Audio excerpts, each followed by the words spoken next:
Thank you, Roland. It was good to hear some of the pitches there as well. So we, myself, Kirsten, Murray and Heather are going to talk about our experiences of how we've used data, evidence research to build our businesses, to understand our customers, and to innovate and learn. We're going to be, the first question we kind of want to pose to the panel is about, it might sound a little heretical given the audience, but ask the question is research valuable in building an EdTech business? And if so, why and where? So that's the kind of the direction we want to start off in. First and foremost, I want to hand over to, I'll start with Kirsten just for a 60-second introduction to her and to Busuu as well. Thanks, Tom. Hello, everybody. Thanks for the invitation. I'm Kirsten. I'm Chief Learning Officer at Busuu. Been working in EdTech and mostly digital language learning for around 20 years. At Busuu, I run the education team and I also oversee efficacy in our business. And in the 6 years I've been at Busuu, I've done a lot of research and I've run 2 external efficacy studies, which have been quite significant for Busuu, and hopefully get to explain a little bit more about that as we go through the event. Heather, should pass over to you. Hi, I'm Heather. I'm the founder of Blue Shift Education. I started this business about 8 years ago. I started teaching coding classes for children out of my house as a response to parents who were asking me to teach coding. I had a background in software development and expressed an interest in teaching coding. And I grew the company to now teach about over 2,000 children every year through a network of about 30 schools that we work with. And I did EdUCATE about a few years ago, kind of looking for a product because I was really struggling to scale my business. And an opportunity presented itself in a way with COVID, unfortunately, but we suddenly had to move all our teaching online, and I realized it would be a fantastic moment to gather quite a lot of data around how students were faring with the move to online and how their learning was affected. And we gathered over 1,500 pieces of data and used it to come up with a proposal for a new tool that resolved a lot of their pain points. And since that point, I've built a proof of concept, a prototype that we've been testing with end users of that. And we won an Innovate UK award for our work there. And it was through employing the use of data and evidence that actually has taken my company in a very sort of interesting and potentially much more lucrative direction. So. Brilliant. Thank you. Murray, let's hand over to you. I'm mute, sorry, I don't want to start like that. I'm Murray, I'm the founder of Tassomai. Very nice to meet you all, by the way.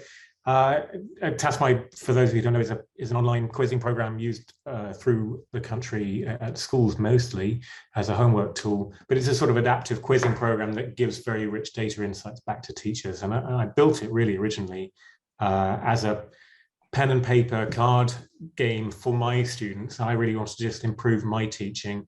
I was mostly science and a maths teacher. But of course, developing the program, it's always been essential for me to be very research-based in the product development, always trying to analyze exactly where my students' needs were and how the intervention I was providing was affecting their outcomes, really. So it's always been at the core of what we've done. So a few years ago, when we came across EdUCATE as a program, it was exactly the right fit for us because we really wanted to scale what I was doing in my shed. I'm in my shed. I was trying to scale that up to something that could work at scale for the kind of volume we're doing now, where students answer over 2 million questions a day on our site. We want to make sure their time's not wasted and the efforts they make are impactful for them. So that's kind of where we're at the moment, what we're about in terms of research. Brilliant, thank you, Murray. And just about myself, so I founded a business called Third Space Learning in 2013. We provide online one-to-one maths tuition to children in primary and secondary schools in England. We also have a small partnership in the US, but it's a kind of minority experiment, I'd call it right now. The way we do this is we recruit mathematicians in India and Sri Lanka, and soon to be the Philippines, where we have access to a huge population of passionate mathematicians, well-educated, speak English online, in order to make one-to-one tuition more affordable, more accessible, and at scale to children in need in schools in England. We've delivered north of 1.1 million hours now of teaching to 100,000 children, about 45% of whom are eligible for pupil premium. So we are certainly hitting the audience of children that we aim to work with, and it's been very well evidenced and indeed received in schools across the country over the last 8 or 9 years. We were lucky enough to start working with Rose and her team in, I think it was 2015, so kind of preceding EDUCATE. So it's been amazing to see the success of EDUCATE since then. And the original challenge we went to Rose with was to describe the outcome that we wanted for the children that we work with in terms of attainment and attitude, and work with her to try and translate that back into science, evidence, and a more quantifiable way of building and understanding our product and our service, which yeah, it remains an open question. It was a difficult subject to solve, but it's very much informed the DNA of the business, of the curriculum, of the service, of the tutor training that we deliver. So it's great to be here today and see the new companies coming through the EDUCATE program. So the question I want to put to Kirsten, Heather, and Murray, which is one that I still debate 8, 9 years into the business, is why we use evidence, why research, why involve research within the business? Is it for sales? Like, do we actually need it to sell to customers? Is it for retention, product development? Is it for investors? Why do you use evidence and research within the business? Where and for whom?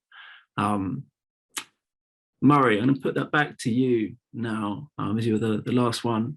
So if you could give us your thoughts on that, that would be great. Yeah, absolutely. Well, spoiler alert, I mean, I think it's absolutely essential that EdTech companies are researching, and I think it's our moral responsibility as well to be conducting honest research in our products and using that to ensure that our products are as good as they can be, or aspiring to be. Yeah, what do we use evidence for, or what should EdTechs use evidence for? In my opinion, first of all, it is to set baselines of what your product's doing, how it's doing it, and to then, through further iterations of your products and services, improve on those things. And as far as using it for, I think you said, do you use them for sales and that sort of thing? I don't really like the idea of using evidence as a sales and marketing tool, but in those conversations you have with potential customers, it's really great to be able to say, look, we've done the work and we can show it has an impact. So there's not a case of kind of buyer beware, or people feeling that they bought into something they don't have confidence in. But I think that comes later. The purpose of research for me is about making the product good and making it continually strive to improve. Yeah, I'd agree. I remember a head teacher, I think this was early in probably 2014. I was trying to pitch third space learning to a head teacher, and I talked her through some evidence we had about why third space was great, and she just said, well, you would say that, you're trying to sell to me. And I didn't really have a response to that. But yeah, it's I would agree, trying to prove your product works for sales, I've always slightly struggled with. I've always found that schools, their view has tended to be that the evidence they want is proof of that product working within their school, not proof of that product working in someone else's school. Well, and I think that's really vital for quality of evidence, that it takes you from something that says, oh, this is a thing that worked once, oh, we'll copy that, we'll use that, to something that says, this is a thing that works like this in this context. So if your context is like that context and your implementation is the same, then you can expect these results, and you can start to become much more honest in those conversations, I think. Yeah, absolutely. And I think that's where peer review comes in very importantly. Kirsten, I mean, you've got a huge number of customers that you work with, and the data that comes from that, and have been involved in, I think, commissioned a couple of trials as well.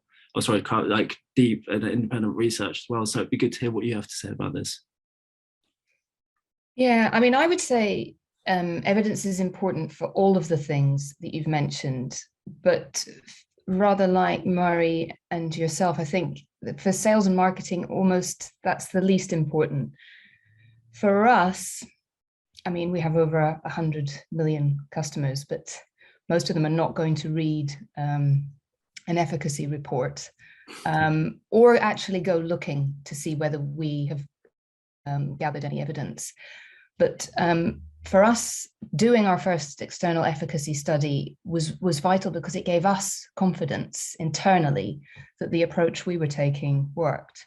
And in fact, the results we've seen from the two studies that we've done have been so strikingly good that I struggle to convince academics that are accurate. You know, there's a lot of suspicion, but it's not them that I'm trying to persuade. In the first instance, it was my own team. And because we were working on app-based learning, which at that time in language learning was a very new thing, I think we all had internal doubts about you know, is this better than being in a classroom and using a textbook? And 6 years later, I would say none of us have any doubts about that. And what we're now trying to do is incrementally improve on another thing Murray said, the baseline. So we have a baseline now. And every product iteration that we make, we're thinking, okay, next time we do an efficacy study, how can we examine this part of what we're doing now? And how can we assess against our previous results? So it's given us tremendous confidence internally.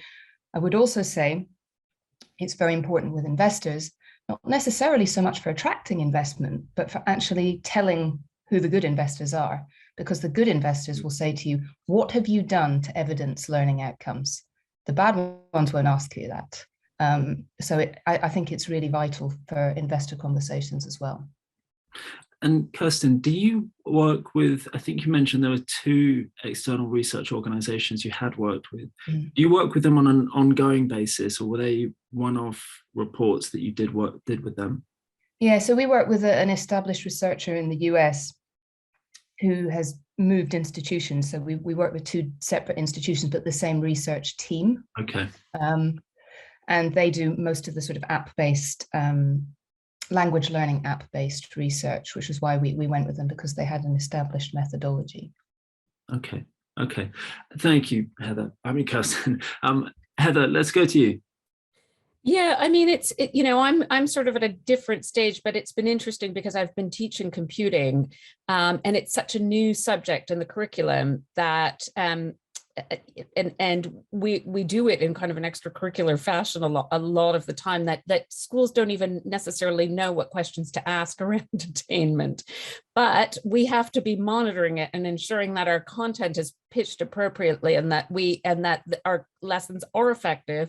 Otherwise, we, you know, again, we teach in an extracurricular capacity, the students won't return. So there's a real kind of commercial correlation to evidence for us, because if students don't feel like they're learning anything, you know, or they're not really improving on their own skills, they won't return. Because with us, it's, again, they're coming to us because they want to learn to code, and it's an extracurricular thing. It's not necessarily always part of the curriculum.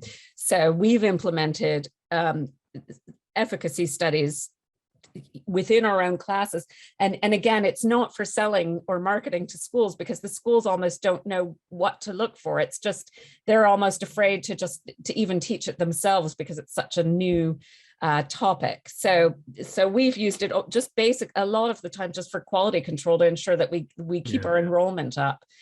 Because students do want to learn. They're self-motivated, and they really want to get something out of the classes that they take with us. And in terms of the new platform that we're developing, I think the idea is we're embedding so much data gathering within it, you know, from the get-go, that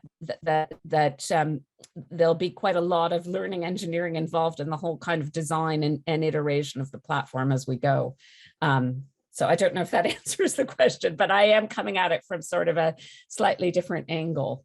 Yeah, one of the things I've always wanted to do, we don't currently do at the moment. We obviously have to have our accounts audited for our investors and as a business, and we spend, I don't know what we spend on that, but you know, it doesn't come for free. I've always liked the idea of trying to introduce an annual impact audit as well that should be as important as the financial audit, and we haven't done that yet. But it's something I feel we should do, and it comes back to Kirsten's point as well of our investors have entrusted millions of pounds into the business. Should they be asking for that level of audit in addition to the financial audit? I don't know. One of the things that I have a question for, it's probably more for Heather and Murray than Kirsten, but one of the challenges we've had as a business is that the outcome that schools want from using our service is one that's often measured outside of our service. So they will use us, as an example, we have a lot of year 6 pupils who use third space learning ahead of their SATs. So whilst we track progress through the sessions we deliver, so every child sits a diagnostic assessment, the tutor marks them in every session they deliver, and they do pre and post session quizzes and post program quizzes. So we capture a lot of data. Nonetheless, the actual outcome that we're measured against is one that sits outside of the platform in class tests or exams. So you've got a natural gap between kind of input of third space learning and the output that we're measured against, which is quite difficult for us to kind of, you come back to that word audit against. I mean, Heather, Murray, is that a challenge you face? And if so, how have you tried to manage that disparity? Murray, you first. Oh, yeah. Well, it's a tricky one, and I'm in two minds about it, really. A large piece of research we did recently was specifically about trying to decouple what we measure on our platform from what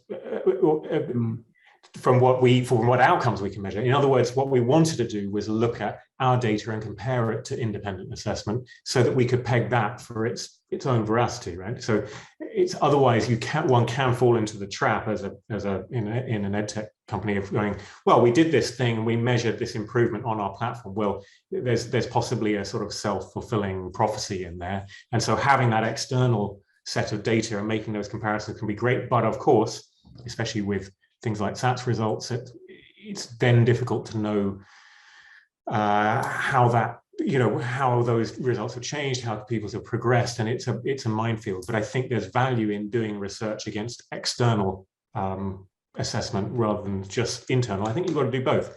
So I slightly lost my thread there, but I think it's vital to try to get external assessment so that you can measure the quality of what you're measuring internally as well, essentially.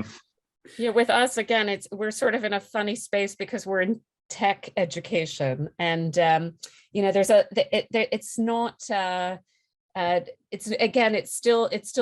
kind of in its infancy in a way in terms of being brought into the curriculum. And there's the National Center for Computing Education's done a great job of creating standards that we can at least test to or measure our work against.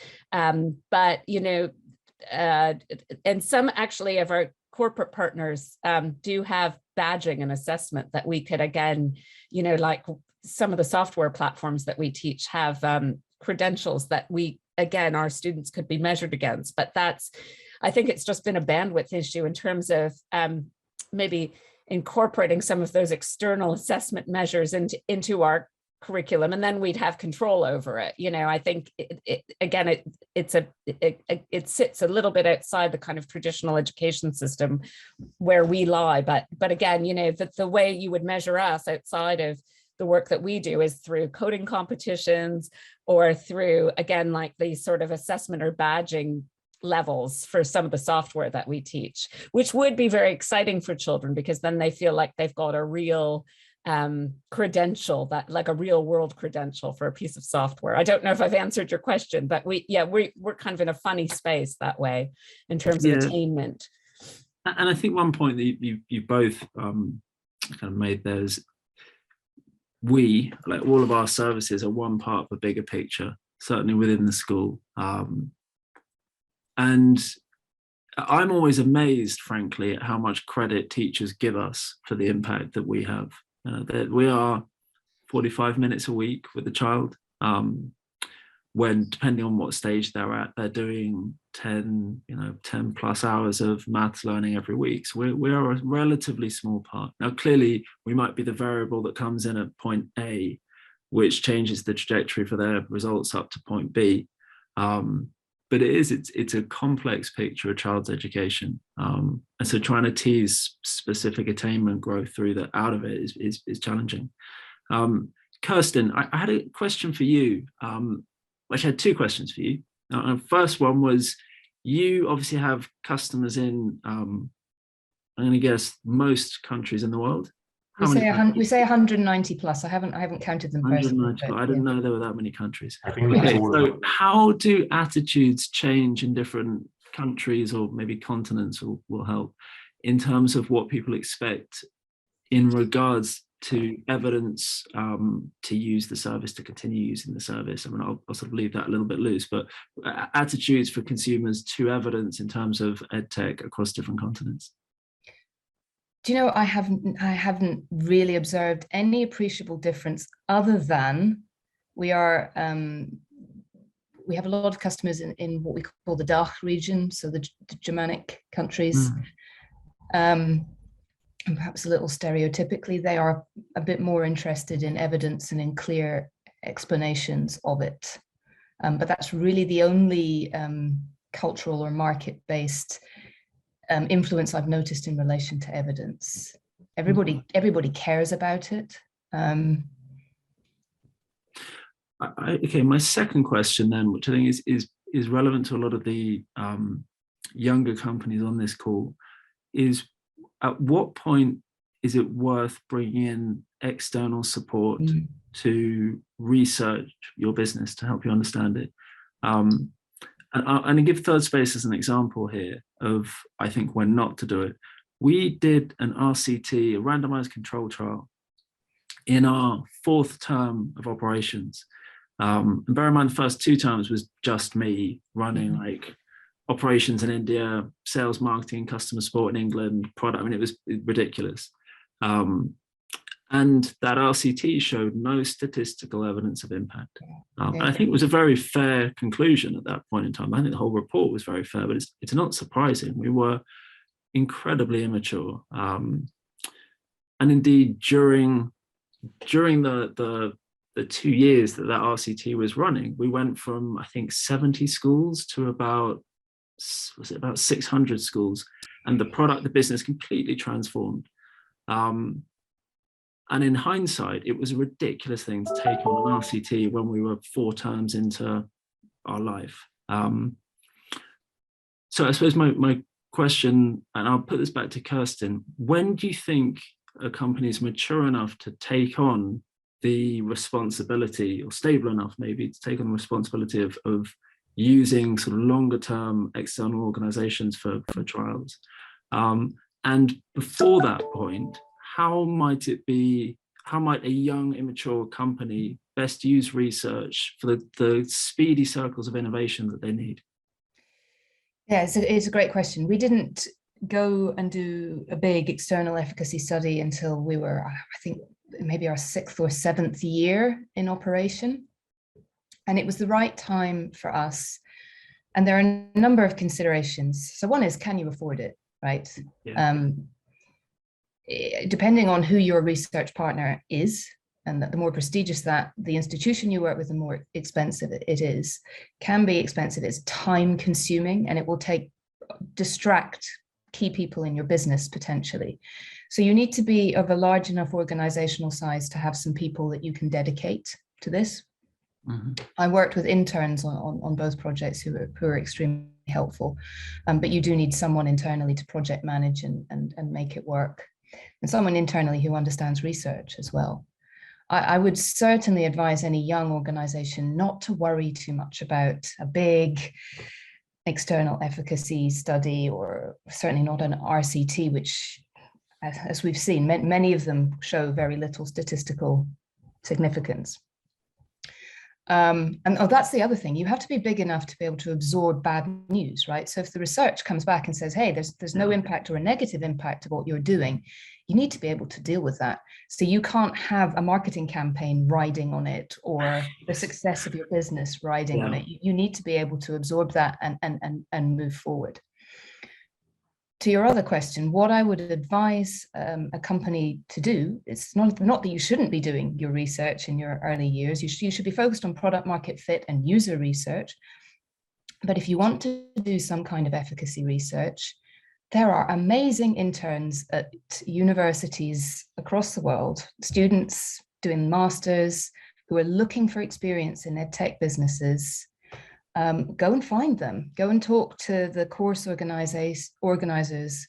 I mean, I've had 2 absolutely stunning interns from Oxford who have run rings around some of the external researchers who've been in academia for years.